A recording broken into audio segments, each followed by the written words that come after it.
Good evening, everyone. I'm Michelle Gray of the New York Times. I'm pleased to welcome you to the Time Center for an advanced screening of the first episode of the HBO Cachette Studios co-production Our Boys, which debuts on HBO August 12th.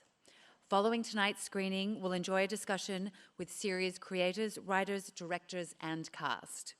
I want to give a special thanks to our sponsor, HBO, and share the following brief video message. We're going to be the #1 media conglomerate in the world. Let's act like a happy family. Nobody has any glaring substance abuse issues that almost brought down the company, right? I always wanted one of you kids to take over. People would do well to remember there's going to be a new sheriff in town. Security! Back off! This is executive level business. But coming up to the finishing line, know your role. And remember, money wins. And now it's my absolute pleasure to introduce tonight's post-screening conversation, moderated by New York Times Associate Managing Editor Jody Redoran. Jody reported on the 2014 actual events depicted in Our Boys as the Times' Jerusalem bureau chief. Here with us tonight are the series creators, producers, writers, and directors, Gabbai Levi, Joseph Cedar, sorry, I'm going to butcher some of these pronunciations, Tawfiq Abu Wael, the CEO of Cachette Media Group, Avi Nir, and actor Shlomi Elkabetz. Please join me in welcoming tonight's panel.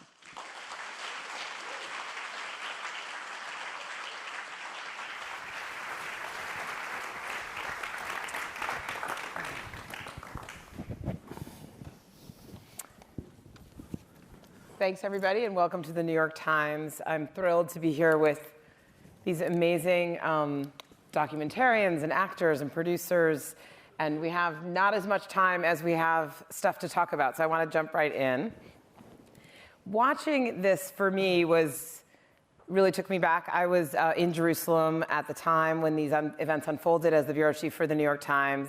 Obviously, a very intense time to be covering the news and a very intense time to be living in Jerusalem, in Israel, in the Palestinian territories, and I think also for Americans watching too.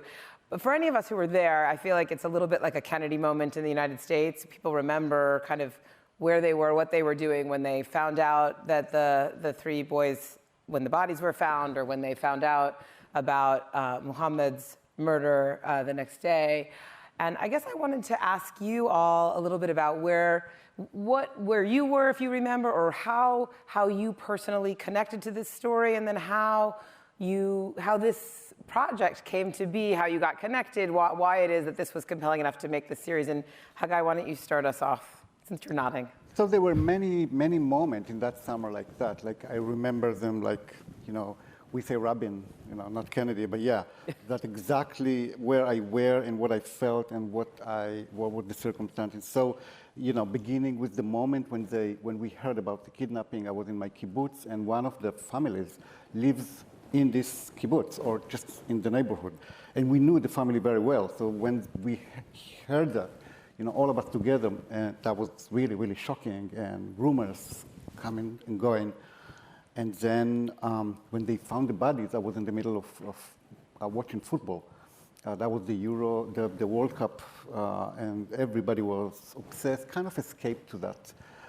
And I couldn't, of course, watch more. And then some more moments, like the demonstrations against the war that, started 2 weeks later when my son was arrested in one of the demonstrations. So I remember many moments, and the feeling that this is kind of a historical summer. Something happened. How about you, Joseph? It's less of a Kennedy moment, I think, for me, but a sense that something bad got worse and then got even worse. And just a fear that our reality is unraveling.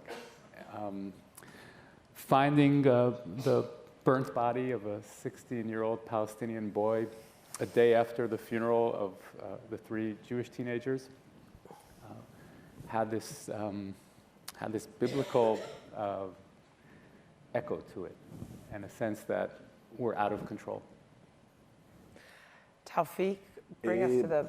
Actually, I was in Marseille that time. I tried to relax and to find a better life, but those events catch me back, because if you born in Israel, Palestine, you are addicted to what's happening there all the time. So I was catched by the events, and suddenly what I remember to see demonstration, I live in Tel Aviv, demonstration across the street I live in, death to the Arabs. In the cafe I used to drink every day, that they attack because it's the left-wing Jewish. And I thought I remember I spoke with my friend, I felt that life, it will not come back the same after, this is what I felt. This is different from the Intifada or prior things that had happened. I mean, you lived through a lot of conflict. It's usually it's a political conflict, but now it's a hateness. It's something, that you can't control it, of racism and hateness between people, and violent, that, I didn't remember, I don't remember such a thing, Yeah, I kind of remembering it like it's a shutdown moment, because Israel is always in war. There's always something happening, and for me, the whole thing, from the kidnapping until the murder of the Muhammad Abu Khdeir, was like a whole one capsule of time. What I remember is what I vividly remember is the result, because I was in Jerusalem at a meeting that I had to do on a terrace, and it was few days after the war began, which is like few days after. And a missile fell in Jerusalem, and my guests that were from France, I asked them to stay on the terrace. I said, it's okay, even though I was like, I'm not used to have missiles falling on Jerusalem or on Tel Aviv, but I said, I'll stay. And a few seconds after the missile fell, a fire burst. And even though we were pretty far, at a certain point, the wind brought the smoke of the fire to the terrace, and we had to go. And the whole view blurred completely with gray smoke, and it's a moment in general, from beginning to end. It's a moment where it really enters your life and changes them, completely. Like this fire, like this war, like this. That's how I remember the whole peak of the summer. Just to remind everybody, so Muhammad Abu Khdeir was killed on July 2nd. Right. And the war broke out, the war between Israel and Hamas in Gaza broke out on July 8th, the official declaration of war, although there was escalating attacks throughout that week. Yeah. Right. So my persona is split, because I'm on the other hand, I run a network and the news organization, the most prominent one in Israel. So on one hand, I remember making daily decisions on whether to keep broadcasting the news. It was like 24/7 news about the search, and every day was the question whether you go forward and still keep these broadcasts. People want it on one hand, but still on the other hand, this is something almost addictive in its power. And then there is a false rumor that they found them, which is you realize that you have these kind of wishful thinking, which is not. It's not fulfilled. And then the other thing I remember from the missiles is again, you imagine, like in the New York Times, you are head of an organization, people come to work at the office, and then there's sirens going off, and you find yourself with your employees going to a safe room in the middle of work. You're in the safest place, as you conceive it in the world, in Tel Aviv, and then there are missiles falling all over, and you're just standing there waiting for the alarm to go off. So that's a very troublesome. How did you go? I don't think any of you had necessarily worked together before, right? How did you go from these separate, intense experiences of this time to coming together to make this series? It started with a conversation I had with HBO, which was amazing throughout this whole process, really outstanding. Based on a just news clip. And the news clip was about the trial of after the murder of Muhammad Abu Khdeir, and this occurred to me that that was the conversation with HBO, that there's a story there. And then I contacted Rick Rosen's Gabbai agent and Gabbai, who is very busy, but said yes very quickly, surprisingly very quickly. And 4 simple years later, flashback 4 years later, with a 4-year pregnancy, you put 2 Jews in a room and you have 4 opinions. You put two Jews and a Palestinian in a room and you have 40 opinions. But I think, seriously speaking, that the fact that we stayed throughout this ordeal and this venture is because these guys found, I think there's deep meaning in what they've done. Really. You don't find meaning in every TV show. I think there's something different that made them prevail throughout the way. I think there's something interesting in, for me, for the first time I had some time to look on the set and to see other directors' work. Until then I was directing, and then my first experience as an actor, and looking at them throughout the work, hearing the conversation. I was part of it, of course, at many times, but I was also having the time of just looking at them working, listening to the arguments, the disagreements, the fights, on a good notion, and the way the solutions are coming up. Eventually, knowing the process and looking at the screen later on, even though the whole work looks like a unity of work, there is a unity of work. I can see how those conflicts contributed to the way the series is on today, and it's a very interesting process. So yeah, the 3 of you are all normally singular directors, right? Yeah. Auteurs, I think we use that word. How was it to work in a more collaborative or perhaps combative also environment, and to sort of share directing or hand-off directing? How did that work? Did you fight a lot? Well, for me, it was more usual, because I'm a showrunner for many years. So it's like working with people and cooperating with them, collaborating, and take the best they can get. And dealing with all the fights is something I know very well. But these 2, that was their first television experience. So that wasn't. So they fought a lot? The what? Did they fight a lot? All of Maybe us. we should explain how technically this works. Sure. So Tawfiq wrote and directed the Palestinian line of this series. I directed the Israeli-Jewish line of the series. Some scenes that involve Israeli characters and Arab characters had both of us on set. So it was a bit like a boxing ring, where he would coach his Palestinian actors on one corner, I would coach my Israeli actors on the other, and then they'd meet in front of the camera, and nothing would work. And they're speaking different languages too. Yeah. Metaphorically. Yeah. So how do you get from there to what we see? It was a new experience for me, because I'm not regular to work with another directors, another writers, but I just needed to reinvent myself. This is what I felt, this process of working, because I need to realize that I don't control everything. And I just need to argue all the time. It's a little late for that. Did you get that on tape? To say my opinion, to fight about things, that I believe. And the good thing that, that we have patience to listen to each other and to fight, but then not to hate each other. And, like say in football, everything will stay in the field. Yes, in the field. So this is the way we do it. It's worth mentioning that, aside for aesthetic styles and tastes that are different between the 3 of us, so Tawfiq had this huge responsibility of representing the Palestinian narrative and a personal responsibility towards the parents of Muhammad Abu Khdeir.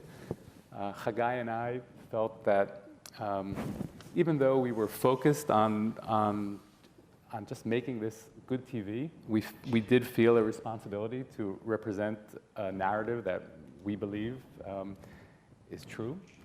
And these two narratives are not the same. They're just not.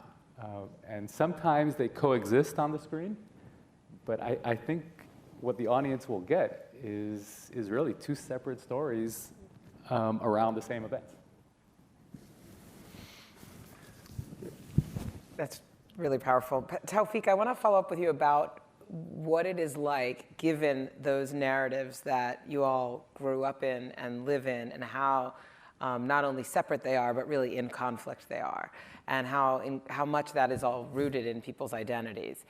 If you could tell us a little bit about working in an Israeli production team for an Israeli network, or production company with mostly an Israeli leadership team, and really being the representative of the Palestinians. It's so important to the authenticity of the story to have that multidimensional perspective, but you carry a lot of that. And I wonder also specifically how much backlash you have gotten from your own community about what is often called normalization of working with Israelis.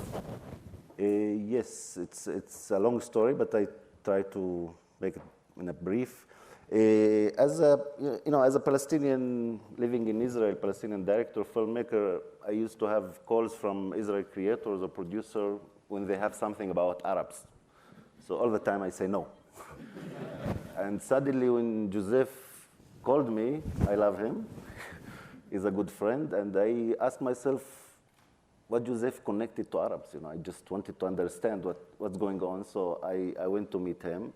And I found myself traveling with him and Haggai to Shafat, East Jerusalem, to visit Abu Khdeir family. And I still didn't understand what's going on. I even didn't decide if I'm going to do it. Just we started talking, and I meet the parents, Hussein and Soha Abu Khdeir, and I felt, the tension that they are sitting with Israelis, that they want to make their story, their own tragedy. And suddenly when they realize that I'm going to tell their story, I feel the relief on their faces. And suddenly they looked at me like they're, giving me the most important thing in their life. And I felt a huge responsibility. And this was the moment that I felt, like a destiny. Somebody decided for me, because I didn't, I still hesitate. I didn't know what's going on.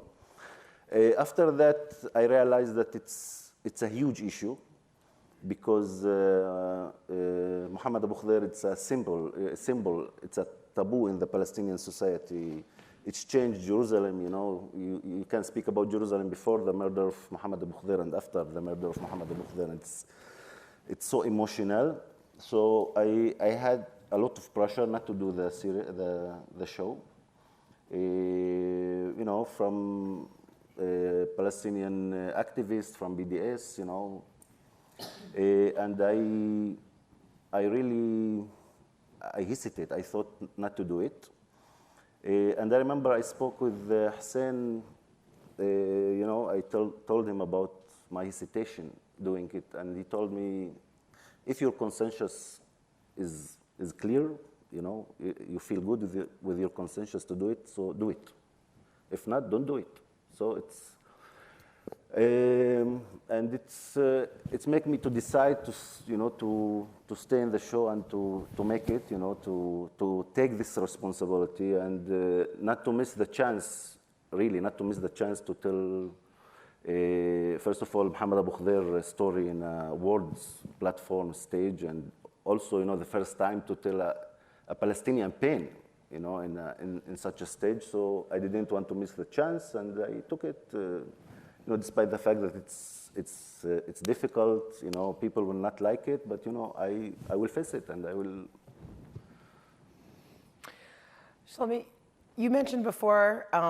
Actually, I want to take one. So Shlomi, it's your first time acting as well. You're a writer-director who went on stage, and I want to talk to you about that. But first, I wanted to take a minute to introduce Adam Gabbai, who is here and who plays Avishai.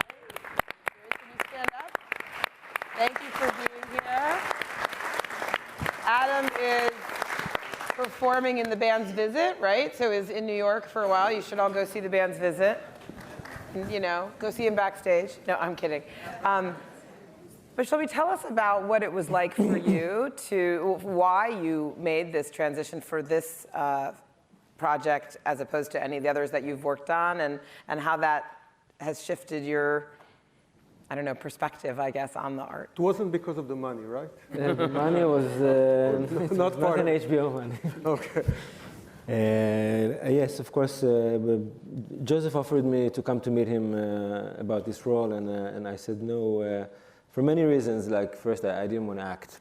To start with, you know, I had plans and I was about to shoot my next film, my fifth film, and like I said, I'm not going to postpone life now. But I did meet him because a big part of the story and part of what he told me with characters that are close to me as opposed to their place in the Israeli society, which is like the Arab Jews, what we call the Arab Jews, the Mizrahim, the Moroccan community. And I wanted to, I wanted to see, and I wanted to meet Joseph because we never met before, and like, it was hard for me. It was hard for me to go for that, and it was hard for me to take on the responsibility of doing like a lead role in a TV series and spending this time. And but I was attracted to it to begin with. I was attracted to the idea first of exploring as an artist, like another thing in this media, of the thing that I'm doing for a long time, and I was happy for the encounter with Gabbai and with Joseph and with Tawfiq as co-creators, and I read the script, and I read the scripts and I really liked them, and I was attracted to what's in the script, and I thought that maybe there is something in this series that I'm the perfect person to tell, not as an actor. I mean, that's you will decide. But I am with my knowledge and with the films that I've done before, and like can take on me not only the acting job but the responsibility in telling a certain and being responsible for a very specific narrative at a certain point, with the huge responsibility on what is being told on screen. Knowing that, of course, I will not cut the series. I will not sit in the editing room and do that. But I, in a way, I worked with great actors. Looking at them, I knew that if you want, you can take responsibility while on shot by the way you perceive and react to what is happening. And I tried to really tell the story of those people, and what was like amazing for me and what was like really struck me was that this guy, this Simon, who was not completely written, and Joseph and Gabbai and Tawfiq were writing him, and we were talking about him on a daily basis for a few months before we shot the series. Well, he's hunting for the truth, and he knows that what he's looking for is something that he will not like. And I was fascinated by this conflict of somebody who knows that what he finds will designate his own end.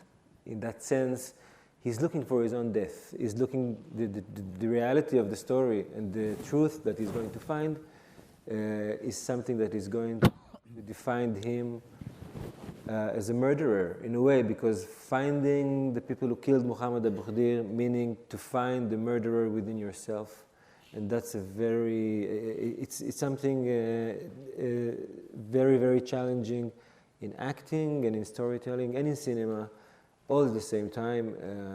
The process was absolutely fascinating for me. Yeah. Avi, I remember when you and I first met, and you were pitching me that I should do a big story about all the Israeli series that were making it in the U.S. and internationally, and I think at that time it was about Homeland. And now I'm totally convinced, because since then we've had Fauda and Shtisel, and now this, and many others. A lot of Shtisel fans here. Do you notice we have Kiva in this series? But I want to ask you, tell us a little bit about this trend of Israeli dramas going international, and then maybe talk a little bit about how this one, I think, is different in the sense that it is not starting in Israel. It is starting only internationally or in HBO, on HBO, and I think maybe wasn't going to get made otherwise. So maybe talk about the broader picture and then tell us about this. I defy the word trend. I think there's something unique in Israel, in not all, but many Israeli storytellers and TV creators and movie creators. They start with something rather, it can be personal or meaningful they want to say. It's not that they're aiming, again, everybody wants to succeed, etc., but they have something to say to the world. And then, and it starts, this is where it starts. So it's not like they're doing TV professionally. Of course, then they have the technical ability to do it. But they're starting with something meaningful. And I think what we experience is that many people with meaningful stories, either personal, political, sociological, are approaching us and want to get the stories out. And our job is to help them and work with them in making the story, on one hand, meaningful and personal, but on the other hand, compelling for the audience and communicative. So I think this is what we're experiencing in Israel. I think it's an Israeli culture. It's rooted in Israeli culture, and it's rooted in Israeli history of that life is not just about having fun. That's an option, but it's not a preferred option in Israel. Life is about meaning. So, for instance, In Treatment started when Gabbai was the head of drama in Keshet, but he had this issues of and I think In Treatment was the first show, and this is a great example for that. And I think what's unique about this show that it started with current events, but it wouldn't have become a show unless Gabbai immediately found his personal link, not his professional link, his personal link, and then Joseph and Taufik the same. So I think the trend is not a trend. It's a basic kind of motivation to get these very personal, important stories out. So I'm going to ask the three of you, and you can jump in as you like, but just one of the really interesting things from a making of perspective is the mix of documentary footage, starting with the first audio and then the real TV and the real video of the marches and the mothers speaking, interwoven with actors and the somewhat fictionalized characters around some of the main characters. So I wonder if you could talk a little bit about both the process, how true the details of the story are, how much kind of journalistic reporting you did, and then how you thought about mixing those two medium together so seamlessly. Yeah, so that was very clear from the beginning that this is going to be our style. That was the decision that made very early on the process, that we are going to combine documentary and fiction. Actually, a couple of years ago, I've done a series that it was all fake documentary series, right? Combined documentary. Dramatization or whatever they call that. They call it dramatization, I think. Where this specific one was mock documentary. No, it was more. Yeah, it was more like a mockumentary. Oh, mockumentary. But a serious one. So it wasn't funny, by the way. Yeah. So anyway, I've seen that works. The idea that you create hermetic world for the audience. You don't tell him what is documentary and what is not. You try to create a unifying world in a way that he doesn't know already what is fiction and what is not. That was for us very important. That was for me at least very important in order to create this kind of experience. Another thing that what is important for us is that the abducted kids, and the abducted boys and their family will not be characters in the series. That was a decision that we made out of perhaps because they were too close to us, and I didn't feel comfortable with it. You mean the Israelis? Yes. Because Muhammad is a character, yeah? Yeah, no, I'm talking about the kidnapped kids in the beginning, yeah.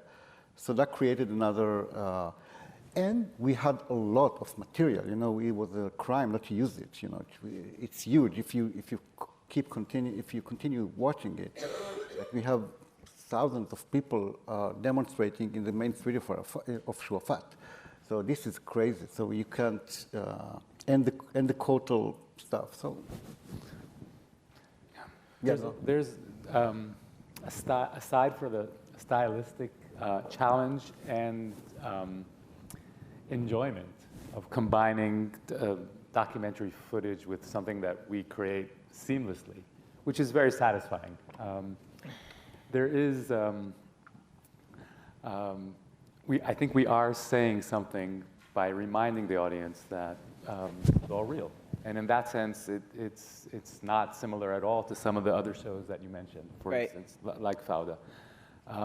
Take from the first episode, but this, we use this technique throughout the entire series. But in the first episode, aside for the prayer in the Kotel, which was interesting for us to work on, and has this production value that we enjoy as filmmakers, the riots that broke out in Jerusalem after the bodies of the 3 Jewish teenager boys is not well known, even though there were tens of thousands of Israelis who went out to the streets screaming death to Arabs.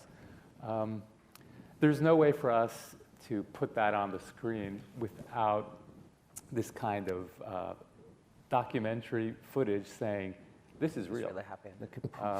And I think part of what arranged the story of the first episode for us was watching this footage, collecting it from different sources. Many of it are people who were just walking around with cell phones, and realizing that this is not an isolated incident. This is something that was in the air, that was echoing all over town, and that we have some obligation to put that on the screen. It has to be said that it was very, very important and crucial for us not to use the conflict for entertainment, as other series do. You know, I don't see them, but they do that,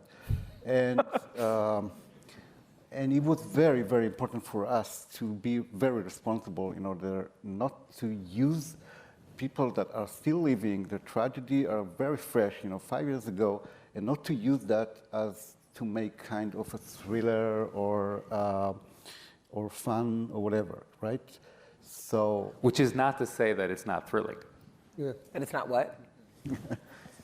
That it's not what? That it's not thrilling. Of course. And that answers also your question about what is real and what is not. The main facts are always that has to do with the crime itself are always true. We kind of invented a lot of personal stories, but not the main story. Tawfiq, I'm thinking about this in relation to Hussein, who I know is your primary character, and I'm sure you probably had extensive interviews, and he's telling you all of these things, but there are gaps in what people remember, and you have to fill them in. And I wonder how you.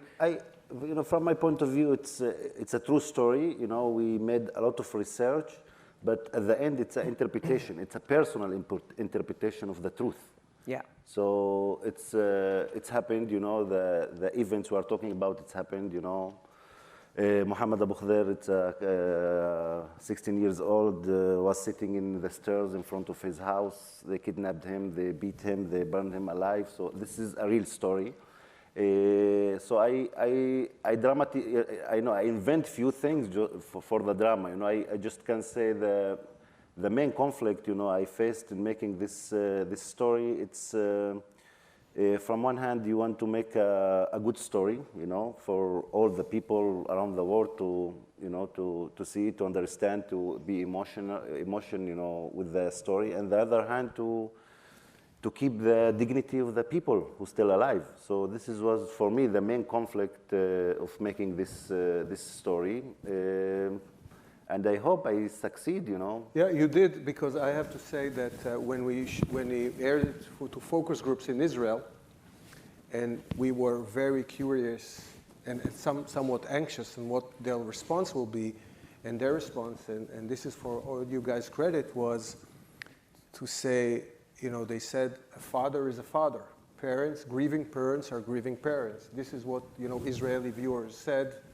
So they responded emotionally to the story, and not to the political issues, but to the personal pain. And I was completely free from that, in that sense that when we created the role of Simon, actually, it's a composition of many investigators who were working on it. And therefore, I really had the freedom, and I was not obliged to any real character in real life, but to something that I came to tell. And that was really interesting with meeting the other characters, reflecting their story. Of course, there were a lot of investigators, and the investigation story is very correct and by the protocols, but it's a composition who allowed me to. And Gabbai can note about it, but we had the unique case where we had both the cooperation of the Palestinian side, as Taufik said, and the Israeli investigators, the Shabak, the police, the prosecutor himself. So they both sides wanted to tell their story. So I want to ask you about this a little bit, because when they first wrote to me and asked me to moderate this panel, and I saw Our Boys and the description, I really thought the series was about the 3 Israeli teenagers getting kidnapped, and that, or maybe both the kidnappings together. And we all just saw the first episode, but the balance of the 10 episodes is Abu Khdeir becomes the central event in this series, right? And it follows through the trial, and I think is bound to be extremely controversial in Israel. And I wonder if maybe you can talk a little about that, Joseph, and that choice to really focus as the kind of defining event on the killing of the Palestinian teenager. I know clearly it's about all those interlocking stories, but tell us about how that has played out in the Israeli community so far, or what you think will happen. And I know you'd mentioned earlier that you think that is key about premiering on HBO and not. Right. This is a big issue. We've discussed it among ourselves, and there's not one answer. But I would say this briefly. I think Gabbai and I were both drawn to understanding the perpetrators of this murder, more than we were interested in understanding the victimhood of our side. And there are 2 reasons for this, at least for me. One is, like, we're on this wheel where one act causes another. There's a violent act that creates a victim. That victim deals with his pain, turns it into rage that ends up being an act that affects the other side, who goes through the same process. And this has been going on for about 90 years. Some would say it started in 1929. And this is our life. Some would go back further, but okay. Right. And you could just stop this wheel anywhere. And it's pretty much the same story. It's a story of pain turning into revenge. At least for us, both dramatically and politically, understanding the aggression is crucial. Understanding the victimhood is not uninteresting, but it's easier. It's easier to sympathize automatically with characters who are feeling pain. But we felt a responsibility towards ourselves and towards this cycle. Focusing on the victimhood creates more acts of revenge. Focusing on the aggression, at least as I see it, speaks to trying to stop the wheel.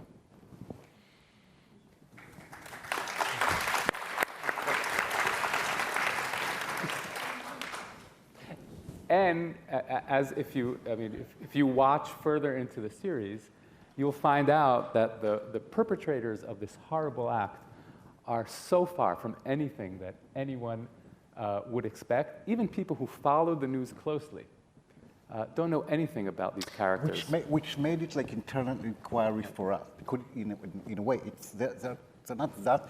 It was easiest to say they're extremists. They're not. You know, they were not hilltop boys. They were just. It could be one of us. They are one of us. They are some of us. So So since we all deal with internal inquiry, this is what we do. We try to understand our psychology, our sociology. So that was quite obvious that this is what we'll do, right? We try to understand how could it happen.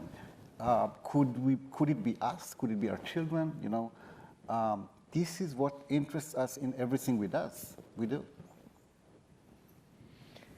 But there is, I want to note on that the way I see, there is another layer to the story when you follow it, and this layer is the possibility of cooperating and of trust. Throughout the story, some people from both sides look at the humanity of each other and not only at the aggressor. And they reach out, Hussein does it, against his elders, against his village, and the prosecutor does it, and Simon does it. So this is also part of the show. This possibility, like the show has become, you know, was born in a cooperation. I think that's also a part of the show. Tawfiq, we're almost out of time, but I want to give you the last word. I have to bring the Palestinian point of view in this. You know, for Palestinians, I have, at the beginning, I have a problem to start in this point, you know, why you start in this point, because for Palestinian, their suffering, their daily occupation. The point of the abduction of the 3 boys. Yes, because you know, for Palestinians, they're living under daily life occupation of depression. It didn't start with the kidnapping of the 3 boys. So it's like Palestinians are killed weekly, every week by Israeli soldiers. You know, they have like permission to do it because it's occupation. So it's. For me, it was hard at the beginning, you know, to understand that it's a series, it's a show from Israeli point of view. That they are Joseph and Haggai, you know, they focus in the aggression of the Israeli society, of the murderers, and they have they wanted, you know, to have a significant Palestinian story of Muhammad Abu Khdeir, of Hussein. So this is the way I enter to this show, and I like make this compromise because you can't tell everything, you know. You can't because if you want to speak about here you go, he's a victim again. You could have told whatever story you wanted. No, but you can't speak about the kidnapping of the three kids and without speaking about the apartheid in Khalil. That's an example of what we've been through 4 years. Yes. This is the, you know, there is for me, you know, it's like you can't capture something, you know, without a connection. You know, you can't like the series doesn't speak about how many Palestinians in jail with no trial. But this is not what the series is about. Yeah, right? I know what the series I'm trying to tell. It's like. I realized that you can't tell everything in the series. You have to, you know, like to have a window, to have a path, and this is what we did. And I believe, you know, one of us couldn't do this series by himself with this result. You know, the result of this series because of the combination of the 3 of us. You know, this is the true. And also focusing on the murder of Muhammad Abu Khdeir and his killers makes this story not just a documentary or historical piece, but it makes it a story about waking up. It's a trial to unveil the truth in the sense of waking up from one reality into a new reality, and when you investigate, you discover the truth, a new truth that redefines your life. And I think by focusing on that story and not about the whole history is like trying to define a new era. In that sense, it's very strong. Thank you all. Thank you. Great audience. Just let me thank. We're too many men here, bold men, and so I want to thank two women who took care of us, Karni, head of Kesha Drama, and Nora from HBO. Thank you very much. Thank you. Have a good night.